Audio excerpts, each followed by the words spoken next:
বল হাতে মুস্তাফিজুর রহমান দৌড় শুরু করলেন, দারুণ ডেলিভারি, রহমানুল্লাহ গুরবাজ ব্যাট চালিয়ে দিলেন, অতঃপর ক্যাচ এবং আউট।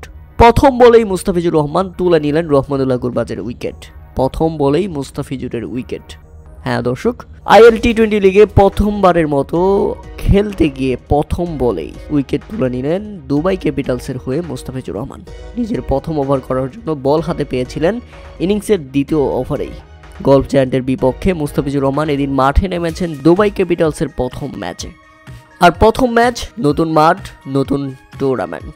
মুস্তাফিজুর রহমান শুরুটা করলেন অবিশ্বাস্য এবং অকল্পনীয়, কেননা প্রথম বলেই উইকেট পাওয়া এটা সত্যি আনন্দের ব্যাপার। মুস্তাফিজুর রহমান বোলিং শুরু করলেন উইকেট দিয়েই। রহমানুল্লাহ গুরবাজ পরাস্ত হয়েছেন মুস্তাফিজুরের সেই বলে। রীতিমতো বৃত্তের মাঝখানেই শর্টে ক্যাচ তুলে দিয়েছিলেন তিনি। আর তাতে পরাস্ত হয়ে একেবারে অবাক হয়ে গেছেন তিনি নিজেও। তাই তো খালি মুস্তাফিজুর রহমানের দিকে একটু তাকিয়ে হাসি দিয়ে চলে গেলেন প্যাভিলিয়নে। মনে মনে হয়তো ভাবছেন, এটা কি হলো আমার সাথে।